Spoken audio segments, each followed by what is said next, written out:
I'm Paul Levinson, and welcome to Light On, Light Through, episode 141, report on the fourth day of the 2020 Democratic National Convention. And the 2020 Democratic National Convention concluded earlier tonight, very likely the most important political convention in our American history, because it nominated candidates for president and vice president for what in many ways is the most important election in our history, coming up in November. Why so important? Because it's the last and only chance to vote out of office a president who is the biggest threat to our democracy in our history, Donald Trump. This convention, as you know, was conducted virtually. The reason, as you also know, was safety, with the COVID-19 pandemic still raging across America. This would have been a very necessary compromise. But I thought the convention came off so well.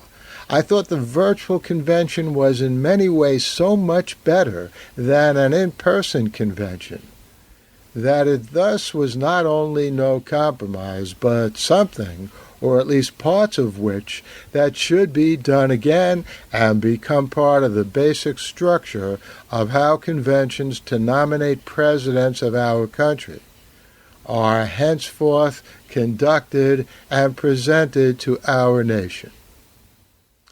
I thought the virtual convention was better in at least two ways.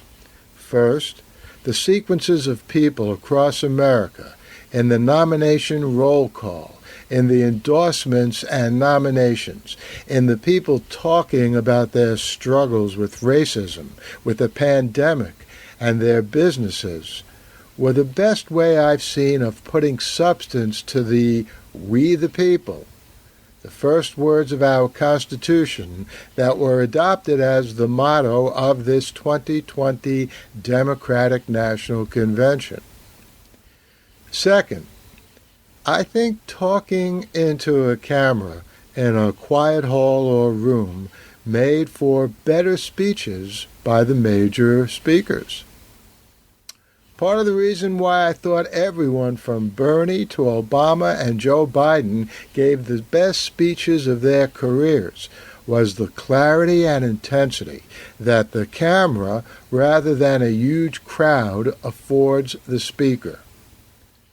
I'm not sure this kind of speech-making will continue when COVID subsides. I hope it does. The Democrats, at least in my lifetime, have always been the party of the future, so it's only fitting that they trailblazed a new way of conducting conventions in this our age of COVID-19. Now, as to the content of this final night of the 2020 Democratic National Convention, I thought it had many splendid, memorable moments, many of them bringing tears to the eyes and hope to the soul. I thought the Rivals segment was especially effective. I thought Julia Louis-Dreyfus, as host of the entire evening, was not only emotionally satisfying, but laugh out loud funny. And the teenage boy in New Hampshire who stutters, and who explained how Joe Biden, who also stutters but has largely gotten on top of it, gave him some helpful advice was, well, courageous and inspiring, only do that segment partial justice. And Joe Biden, well, yes, he too indeed delivered the speech of his life, summoning all of America to join him in the battle ahead to reclaim America and then set it on a better path. The great speeches earlier in the convention were delivered by people like Barack Obama, who have delivered many an inspirational and eloquent speech before. but I've never heard Joe Biden deliver anything like what he said tonight. Masterfully written and masterfully delivered in equal measure. I can barely imagine, and I don't particularly want to imagine, what the Republicans will do next week at their convention. I can imagine the America that Joe Biden so powerfully described, and I'll do all in my power in the months ahead to help make that happen. The Light on Light Through podcast. Well, I hope you enjoyed this episode of Light On, Light Through. The Republicans begin their convention this coming Monday. I'm not sure what I'm going to do.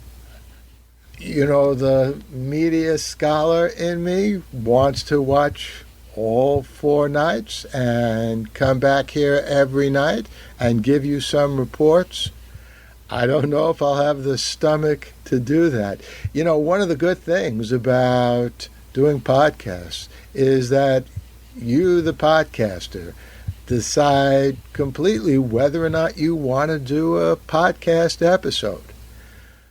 I'm sure I'll be back here next week saying something about the Republican National Convention, but I'm not sure I'll be saying something every night of the 4 nights, because I want to maintain at least the veneer of civility in these podcasts.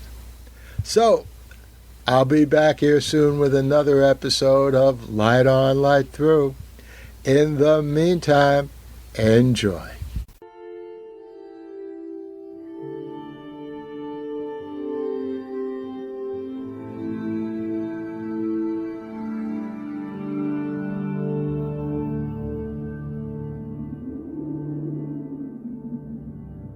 Athens, 2042 AD. She ripped the paper in half, then ripped the halves, then ripped what was left again into bits and pieces of history that could have been. Sierra Waters had read once that, years ago, it was thought that men made love for the thrill, while women made love for the sense of connection it gave them.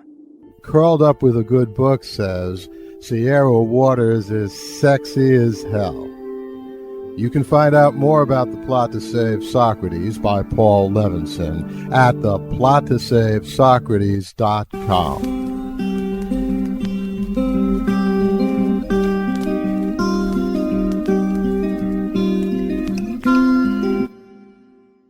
Paul Levinson spilled code about an ancient biotech war raging on in secret for centuries.